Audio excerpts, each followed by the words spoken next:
Eles o condenarão à morte e o entregarão aos gentios, para que zombem dele e açoitem e o crucifiquem no terceiro dia. Então aproximou-se de Jesus a mãe dos filhos de Zebedeu, de Tiago e João. Com seus filhos, prostrou-se aos pés de Jesus e fez um pedido. O que você quer? Perguntou ele. Ela respondeu: declara que no teu reino os meus 2 filhos, um se assentem à tua esquerda e o outro se assente à tua direita. Disse Jesus: vocês não sabem o que estão pedindo. Podem vocês beber do mesmo cálice que eu vou beber? Podemos, respondeu eles. Jesus lhes disse: certamente vocês vão beber desse cálice, mas assentar-se à minha direita e à minha esquerda não cabe a mim conceder. Esses lugares pertencem àqueles para o qual o Pai os destinou. Quando os outros 10 discípulos ouviram isso, eles ficaram indignados com esses 2. Jesus os chamou e disse: vocês sabem que os governantes das nações as dominam e as pessoas importantes exercem poder sobre elas. Não será assim entre vocês. Ao contrário, quem quiser tornar-se importante entre vocês deverá ser servo, e quem quiser ser o primeiro deverá ser escravo. Como o Filho do Homem, que não veio para ser servido, mas para servir e dar a sua vida em resgate de muitos. Bem até aqui.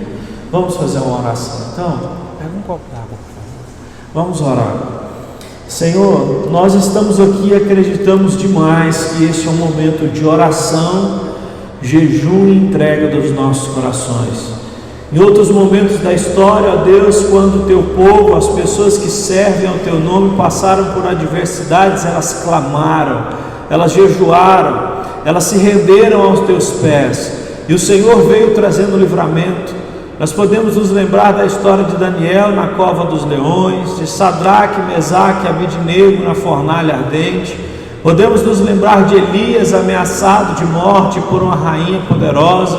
Podemos nos lembrar de Davi ameaçado pelo rei Saul. Ó Deus, são tantos casos de pessoas que te serviram e que passaram por momentos tenebrosos, momentos difíceis. Houve, ó Deus, a igreja que foi estabelecida na terra, que foi perseguida por todo o Império Romano, e mesmo assim o Senhor o sustentou, e a igreja existe até hoje, mesmo tendo passado por várias perseguições ao longo dos séculos. Hoje, ó Deus, a nossa história é diferente.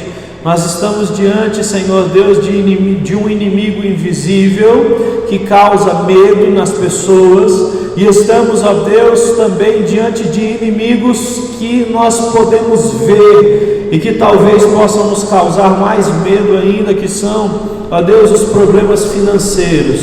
Rogamos a Ti no nome de Jesus, que o Senhor interceda por nós, que o Senhor desça sobre nós com graça, com maravilhas, e ó Deus, faça com que nós possamos voltar a viver a normalidade antes do esperado. Tu és um Deus de milagre. Paulo e Silas, quando clamavam na prisão, estavam presos e cantavam louvores ao Senhor. O Senhor quebrou aquela prisão no meio e eles saíram de lá ilesos. O Senhor pode todas as coisas. Quebra as nossas prisões, tira-nos do cativeiro, abençoa as nossas vidas, guarda a saúde de cada um que está aqui e dos seus familiares. Abençoe, Senhor Deus, a vida de cada um, ó Deus, no aspecto familiar, principalmente no aspecto espiritual, no aspecto financeiro. Ó Deus, que a Tua mão poderosa seja estendida sobre nós. Nós somos o Teu povo e continuaremos orando, acreditando nos milagres e nas promessas que o Senhor faz a nós, porque períodos de calamidade precedem períodos de bênção.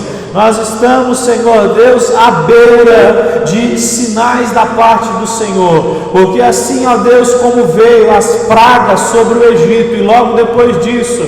Tu livrou o povo de Israel daquela nação opressora. Eu sei que o Senhor está libertando o nosso coração de muita coisa que estava nos travando. Eu sei que o Senhor está libertando a nossa vida, o nosso futuro, de muita coisa que nós nem sabíamos que eram traves. Mas hoje nós te pedimos que essas traves elas possam cair por terra. No nome de Jesus, atende a nossa oração. Cada culto familiar que tem sido feito, atende a oração. Ó Deus, cada palavra que tem sido lida, dá a sua iluminação. Esse é o pedido que nós fazemos como igreja, porque nós acreditamos no teu poder e vamos até o final com a mão dada na tua, Senhor, porque tu nos garantiu segurança e nós cremos na tua palavra.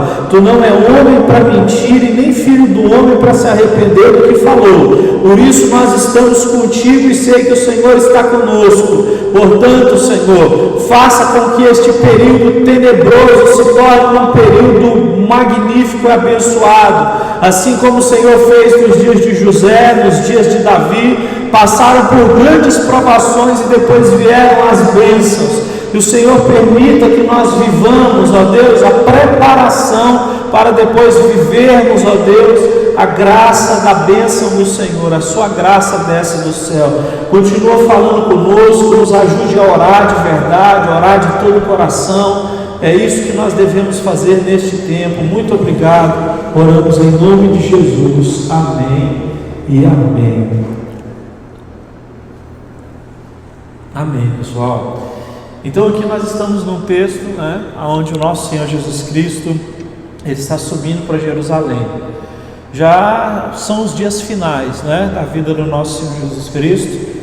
E Ele não morreu, na verdade, Ele se entregou, Essa é a palavra certa. Tanto é que o texto diz, que nós acabamos de ler, verso 17: então estava subindo para Jerusalém. Jesus escolheu subir para Jerusalém, porque Jerusalém era o local onde os profetas morriam, e ele escolheu subir até lá. Ele poderia ter ficado vivo, mas não, ele escolheu ir até lá. E ele diz aos discípulos o seguinte, ele chama os 12 em particular e dizem: estamos subindo para Jerusalém, e o Filho do Homem será entregue aos chefes dos sacerdotes e aos mestres da lei. A primeira coisa que a gente percebe aqui é que a direção que Jesus está caminhando é a certa. Esse era o momento dele se entregar, e ele está com as pessoas certas, ele está com os discípulos deles, com os discípulos dele, e eles estão indo na direção certa. A gente precisa entender uma coisa: nesse período que nós vivemos agora, o que interessa nem é tanto a velocidade, porque nós não podemos controlar, e o excesso de velocidade pode até nos levar à imprudência, mas a direção certa, com a companhia certa, é o que nós precisamos neste momento. Jesus Cristo, então, com muita determinação, essa é a primeira palavra que a gente encontra, aqui na atitude de Jesus. Ele está subindo para Jerusalém. Perceba então que o momento não é um momento fácil. Jesus está indo para Jerusalém para se entregar na mão dos homens, mas ele faz isso com muita determinação. Se nós fôssemos olhar para os nossos dias atuais, nós estamos vivendo um momento difícil, mas nós temos que viver com determinação em continuar seguindo os nossos planos, continuar seguindo os nossos projetos, e não deixar com que as coisas, as incertezas, toda essa nuvem negra que ronda em cima da nossa cabeça, nos paralise. Está escrito em Hebreus, lá no capítulo 12, que há uma nuvem de testemunhos ao nosso redor. Isso é tão bonito, porque sempre que eu vejo uma nuvem negra aproximando-se da minha cabeça, eu me lembro desse texto que diz que há uma nuvem de testemunhos de fé, que eu posso olhar na Bíblia em Hebreus 12 para me continuar perseverando, para me continuar determinado. Então eu preciso te dizer nesse primeiro momento, sim, são tempos, como todos já sabem, de incerteza, no sentido de a gente não sabe até quando vai durar o que nós estamos passando. nós não sabemos até que ponto essas coisas podem nos prejudicar, mas uma coisa é certa, nós precisamos ter determinação. Não podemos perder a determinação nesse momento. Jesus, ele está indo para a cruz e está indo determinado. Pense só em Jesus, ele está subindo a Jerusalém, né, e ele chama os discípulos, como num time de futebol, onde se reúne ali, né, todo mundo, e Jesus diz: pessoal, eu estou subindo, nós estamos subindo, e eu vou me entregar na mão deles, porque é necessário que assim aconteça. Então, com determinação, ele continua cumprindo o que ele tem que cumprir, mesmo que a situação diante dele seja difícil. Não perca a sua determinação. Se tem uma coisa que esse momento, que esse vírus tem tirado de nós, muito mais do que a saúde, justamente são as qualidades da nossa alma. A perseverança, a determinação, a certeza, a fé, né? Nós temos sido roubados, né, de dentro para fora e não temos percebido. Você sabe que a Bíblia diz que o medo é um espírito, né? É um espírito que vem para tirar de dentro de nós as coisas de Deus. Por isso que a Bíblia diz que Deus é amor, e no verdadeiro amor Deus lança fora todo o medo. Então, nós temos que tomar cuidado para não perder estas coisas preciosas que Deus colocou dentro de nós, porque nós estamos rodeados por muitas questões que nós não podemos controlar. E aqui eu quero até usar uma palavra, né, dos estoicos. Os estoicos, eles diziam, né, se preocupe com aquilo que você pode controlar, e aquilo que você não pode controlar, você deixa de lado. Então, esse é um bom conselho nesse momento. O que eu e você podemos controlar, nós controlamos, né? É o que a gente está fazendo. Nós estamos aqui na igreja, estamos seguindo as recomendações. Então nós podemos controlar isso, né? Agora, o que não dá para controlar, então não se apavore, então não fique assustado, então não deixe o seu coração perder essa fé necessária que você e eu tanto precisamos para viver, porque nós vivemos pelas coisas que estão dentro de nós. Escute essa palavra: eu e você, nós somos sobreviventes das coisas que estão dentro da nossa alma, muito mais do que aquilo que comemos, que bebemos e coisas nesse sentido. Nós somos sobreviventes das coisas que nós deixamos ficar dentro da nossa alma. E Jesus é isso, Ele trabalha de dentro para fora, justamente nos trazendo essa força. Jesus, então, como eu disse aqui, Ele mostra determinação em primeiro lugar, em segundo lugar Ele demonstra liderança. É momento em que nós precisamos nos levantar sabendo que Deus nos chamou para fazer a diferença. Nós somos testemunhos dEle. Nós somos chamados o quê? Para nos levantar como líderes e ajudar as pessoas que estão nesse momento com medo, as pessoas que estão nesse momento apavoradas, as pessoas que estão pensando que tudo está acabando, pensando que chegou o apocalipse, né? O tempo final, e não chegou.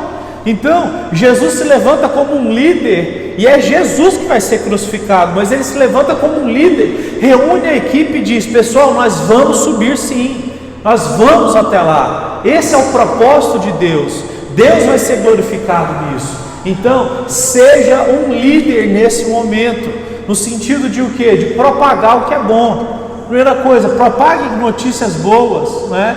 Se você ficar muito tempo com notícias ruins, você vai perder a sua fé, é natural. Uma coisa é oposta à outra, né? E a gente sabe, como um amigo meu disse para mim, na faculdade de administração você aprende que uma notícia ruim ela vende, né? Pelo menos 20 vezes mais do que uma notícia boa. Então é óbvio que está acontecendo muita coisa boa, muita gente que pegou já a doença, já se recuperou, né? Muitas pessoas, mas você vai encontrar, quando você ligar a sua televisão, número de casos crescendo, são comparações, são especialistas fazendo projeções sem embasamento científico, somente na base da probabilidade, né?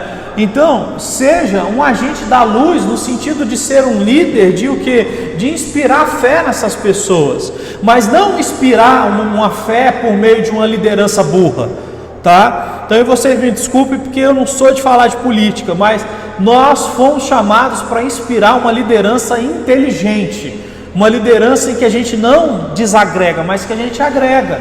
Então, demonstre coragem, não é? E demonstre que você é líder, não saindo por aí pegando na mão de todo mundo para mostrar que você é corajoso, mas saia por aí mostrando que existem coisas muito boas acontecendo nesse momento e que a situação não é tão feia assim como o pessoal anda divulgando por aí. Consegue entender isso?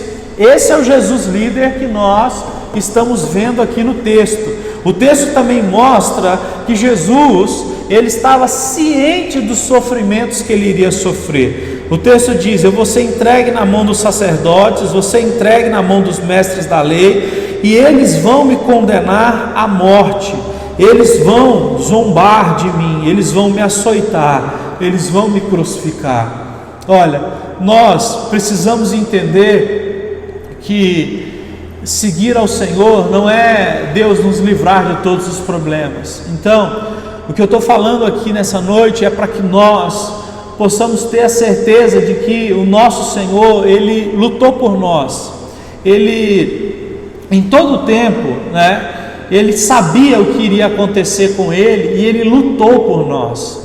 Então, você e eu não podemos deixar de lutar só porque a gente sabe que algumas coisas difíceis vão acontecer conosco, porque eu não quero negar essa realidade, porque eu sei que o que está acontecendo, tem trago coisas ruins para as pessoas, muitas pessoas têm ficado abaladas, por mais que não queiram ficar, muitas pessoas têm ficado desanimadas, com relação à economia, com tudo que vai acontecer. Então, o nosso Senhor Jesus Cristo, Ele é realista, com relação aos sofrimentos que Ele iria passar. Então, Ele é um Jesus sofredor, e esse Jesus sofredor, Ele tinha um propósito. É isso que eu quero dizer. Quando você acha que vai sofrer só por sofrer, o seu sofrimento não vale nada.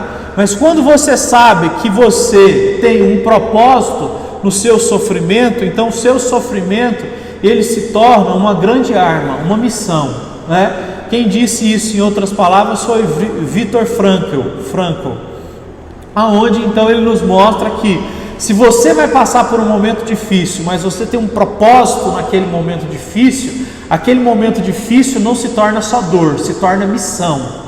É o que Jesus está falando aqui. Eu vou sofrer, eu vou passar pelas mãos dos homens, eles vão cuspir em mim, mas eu sei que eu estou debaixo da missão de Deus. Aqui eu preciso falar isso para você. Nós estamos debaixo da missão de Deus. Deus não está deixando a gente passar por tudo isso à toa. Nós não estamos sofrendo também só porque Deus quer punir outros países, porque Deus quer punir outras pessoas e esse trem respingou na gente. Não, Deus, Ele queria que nós passássemos e Ele quer que a gente passe por isso da forma como nós estamos passando. Pastor, por quê? Ele tem um propósito. Deus, Ele tem um propósito em cada coisa que Ele faz. É como Jesus disse para Pedro no dia que foi lavar os pés de Pedro: Pedro, hoje o que eu estou fazendo você não entende, mas amanhã você entenderá. Quando Jesus morreu, e ressuscitou, aí Pedro entendeu por que Jesus tinha que lavar os pés dele. Por quê? Porque ele se tornou participante do ministério de Jesus, que é um ministério do quê? De serviço, de humildade, de ajudar os outros. Então, é necessário que nós entendamos que o que nós estamos vivendo, Deus separou para nós vivermos isso. Pastor, por que Deus não avisou antes? Está escrito lá em Eclesiastes que Ele não avisa tudo, porque se Ele avisasse tudo, a gente deixaria de depender dEle. Então, a situação ela é difícil. Nós servimos a Deus, nós temos um propósito com Deus e Deus tem um propósito conosco. Existe uma aliança entre nós e Deus, e mesmo assim Ele permitiu a gente passar por isso. Pode ter certeza que alguma coisa grande está surgindo por aí. Então a gente pode citar, por exemplo, casos históricos nas Escrituras, e aí então vai uma enxurrada de casos para incentivar a sua fé, para você se animar. Você vê o rei Davi. Davi tinha 17 anos e começou a ser perseguido por Saul. Ele ficou 13 anos sendo perseguido pela inveja de Saul, mas aqueles 13 anos foram de preparação para ele se tornar o rei de Israel. Você acha que você sair da idade de 17 anos para se tornar um rei é fácil? Não é fácil. Assim somos nós. Você acha que ter o coração que eu tenho hoje, o coração que você tem hoje, e ser preparado para a missão que Deus tem para você é fácil? Não é. Então Ele permite provações. A gente tem o exemplo de José, 17 anos também. Ele era amado pelo pai dele, o pai gostava demais, ele era o filho mais obediente, foi vendido, traído e tudo mais. E a gente sabe que o quê? Que 13 anos depois também ele foi colocado como o segundo homem mais importante da terra, porque só o faraó do Egito era mais importante do que José naqueles dias. E José foi colocado lá. Se você olha para a história da própria igreja no Novo Testamento, quando a igreja surgiu e começou a ser perseguida, a igreja surgiu em Jerusalém, né? O Espírito Santo desceu, Pedro pregou, 3.000 pessoas converteram. Aí todo mundo estava ali, tranquilo, tranquilaço, imagina, a igreja começou, aquela coisa maravilhosa. Aí o que Deus permite? Perseguição romana. Todo mundo tem que se espalhar, cada um tem que correr para uma cidade diferente. O que esse espalhar aconteceu? Esses cristãos que começaram a ter que fugir da sua terra natal, começaram a pregar o evangelho na cidade que eles foram morar. Quando menos se esperava, né, em menos de 60 anos, né, a igreja já tinha se espalhado pela Ásia, pela África e pela Europa. Olha o que Deus faz, né, sem com que nós entendamos. Veja, na Primeira e na Segunda Guerra Mundial, olha o Japão, olha o que aconteceu com o Japão depois de ter recebido, né, as 2 bombas nucleares, né, a reconstrução que aconteceu no Japão depois disso, né, é uma coisa fantástica. Até os dias de hoje é algo que as pessoas se espelham, né, no desenvolvimento que se deu no Japão depois da Guerra Mundial. Meus irmãos, se você for olhar também casos muito piores, às vezes a gente acha que está no pior caso do mundo, não é? Esse não é o pior caso do mundo. Depois da Primeira Guerra Mundial, né, 1918, teve a gripe espanhola, né, que foi nomeado de gripe espanhola porque o próprio rei da Espanha pegou essa gripe. 50 milhões de pessoas morreram no mundo inteiro, né, principalmente nos Estados Unidos, foi o lugar que mais morreu gente. E depois disso, a reconstrução também dessas nações, né, da Espanha, dos Estados Unidos e das outras nações afetadas, como a Alemanha, foi algo surpreendente. Você pode olhar que na história, sempre depois de algum tipo de crise, vem algum tipo de levantar com mais força, porque parece que as crises, não é, elas fazem com que Deus plante dentro do coração do ser humano mais perseverança, mais força, para que a gente não desista por qualquer motivo, para que a gente continue, né, mesmo que a situação esteja difícil. Então, não desista. Jesus sabia dos sofrimentos que ele estava passando, mas ele perseverou porque ele tinha um propósito. Nós temos um propósito. Eu vou citar isso, eu citei no culto passado lá na internet. O nosso dia está fixado e os médicos não podem fazer o nosso tempo se tornar mais longo e nem os assassinos podem diminuir o nosso tempo. Deus tem o dia do nosso nascimento e o dia da nossa morte fixado na sua presença e Ele sabe exatamente esse dia.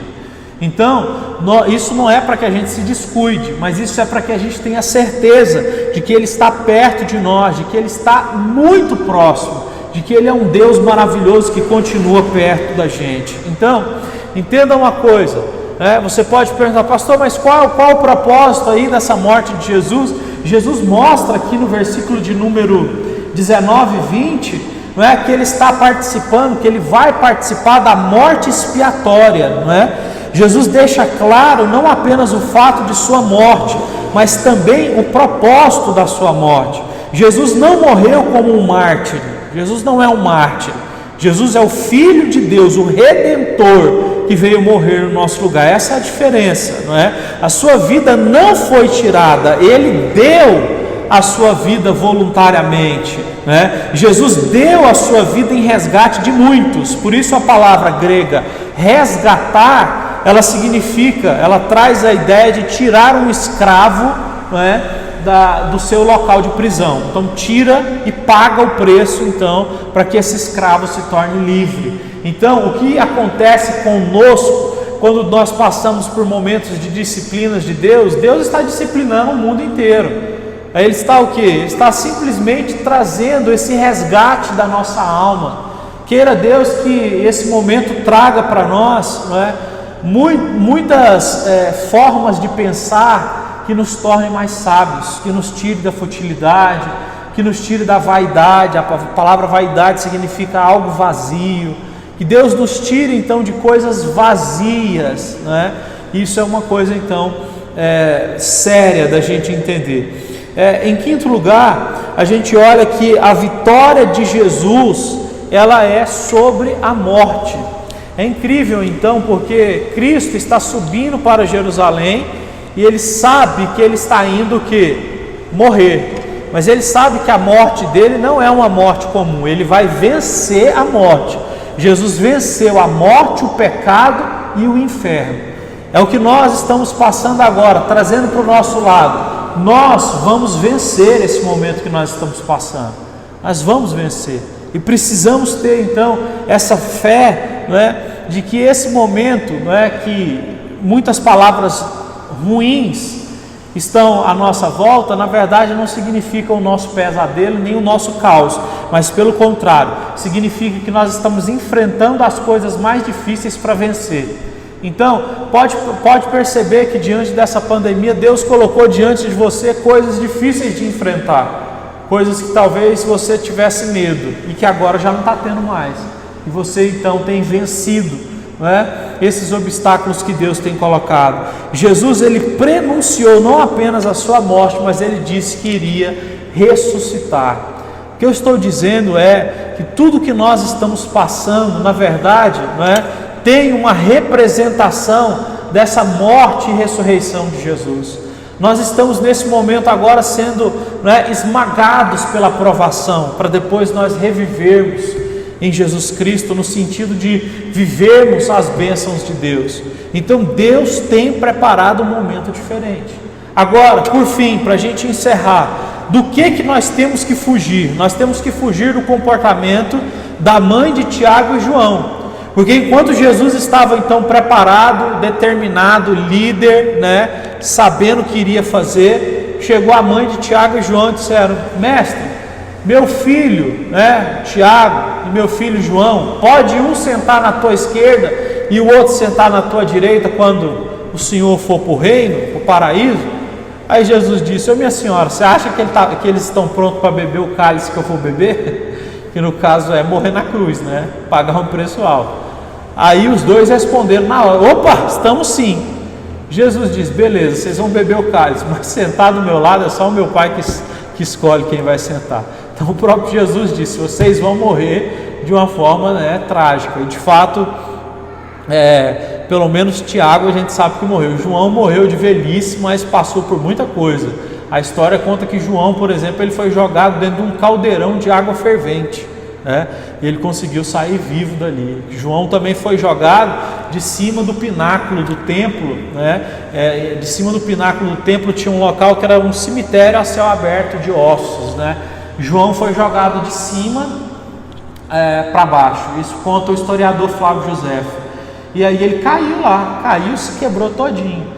Mas conta Flávio Josefo que ele conseguiu sair dali se arrastando, durante muitos dias se arrastando. Ele conseguiu chegar na casa de um irmão, né? Eu não me lembro o nome do irmão, mas é um irmão citado na Bíblia aqui. E esse irmão cuidou de João durante um tempão, coisa assim de 1 ano, e o pessoal já dava João, o apóstolo, como morto. Mas João se recuperou dessas fraturas. Então, esses caras aqui beberam, né, de fato, do cálice de Jesus. Mas sentar ao lado de Jesus, essa não deve ser a nossa preocupação. Aí Jesus disse: olha, os reis é que ficam preocupados em sentar na melhor posição. Eu vim para ensinar vocês a servir. Foi por isso que eu lavei o pé de vocês numa bacia d'água. foi por isso que eu comi sempre junto com vocês, né? Eu já pedi para vocês fazer alguma coisa para mim, como se eu fosse o maioral e vocês fossem os menores? Jamais. Eu sempre fui humilde e ensinei vocês a servir, porque servir e ser humilde é se tornar o maior. Então, os que Deus mais abençoa são os servos, são os humildes, são os que estão preparados para ajudar as pessoas, para fazer o bem ao próximo.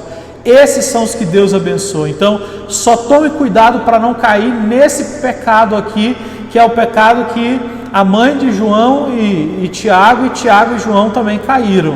Mas Jesus nos ensinou a tempo dizendo que Ele veio então para servir. Então, que o nosso Deus possa nos fortalecer nesse dia de hoje, e que você possa ter a certeza de que este é um tempo, né, onde o Senhor está reafirmando as promessas dele para nós. Deus tem promessas para nós, e essas promessas estão todas de pé, e nós viveremos para ver essas promessas se cumprirem. Deus é o Senhor Todo-Poderoso. Você pode se colocar de pé, por favor? Você sabe que Jó, quando ele estava lá acabado,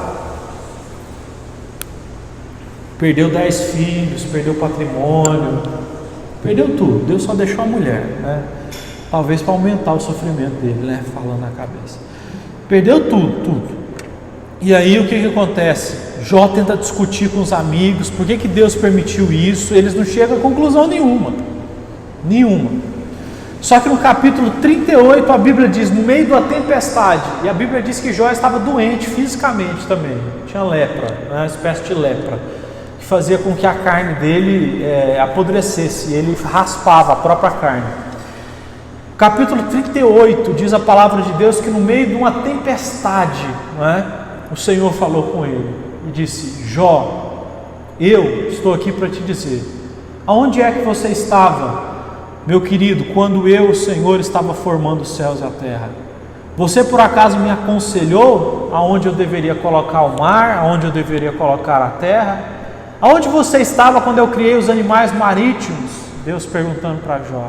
Jó, aonde você estava quando o bezerro estava dando cria pela primeira vez? Aonde estava você, Jó? Jó, aonde estava você quando eu fiz com que a primeira árvore desse fruto na face da terra? Aonde estava? Aonde você estava? Naquele momento Jó se calou. A partir do capítulo 38, Jó não questionou mais a Deus. Porque ali do capítulo 2 até o capítulo número 37 era só questionamento. Eu não mereço passar por isso, eu faço tudo correto, eu honro a Deus. Jó fazia tudo o que você pensava. Os filhos dele iam reunir para comer em casa, 10 ia lá reunir para comer em casa, e Jó ficava lá na casa dele fazendo oração: ó Deus, se algum filho meu pecar, vai perdoando aí, ó, estou fazendo uma oferta já para o Senhor. E ia lá e matava um animal. Então assim, ele era um cara extremamente metódico, justo, ele era um cara do bem mesmo, mas Deus permitiu aquela situação. E aí o que acontece? Ali do capítulo 2 ao 38, só questionamento. Por que Deus faz isso? Deus é injusto? Deus não existe? E muitas perguntas. No capítulo 38, quando Deus chegou nele e fez essas perguntas que eu acabei de fazer aqui para vocês, Jó se quietou e começou a orar.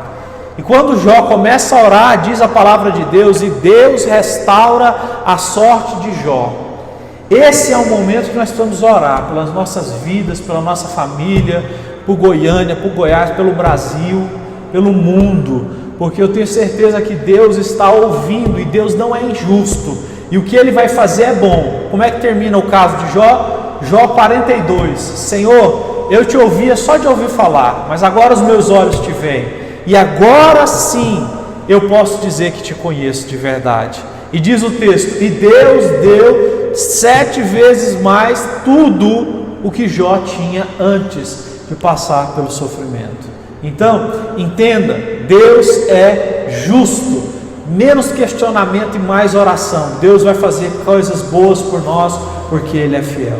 Vamos orar? Pode desligar, tá?